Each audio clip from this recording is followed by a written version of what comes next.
Want to keep your Gmail inbox organized without the chaos? Today, I'm going to show you how to edit and delete labels in Gmail with ease, so managing your emails becomes a breeze. First, locate the label you want to change on the left sidebar of your Gmail. Hover your mouse over it and you'll see three small dots appear. Click on them. From the drop-down menu, select Edit. Here, you can rename your label to something that makes sense for your workflow. Choosing clear, descriptive names helps you find emails faster and keeps your inbox under control. Once you're happy with the new name, hit Save, and your label is instantly updated across Gmail.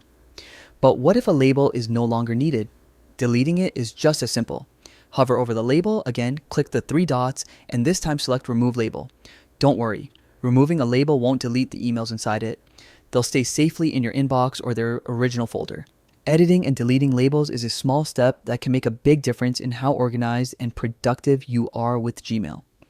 By regularly updating your labels, you'll spend less time searching and more time focusing on what matters. Now you know exactly how to manage your Gmail labels like a pro. Try it out and watch your inbox transform from cluttered to clear.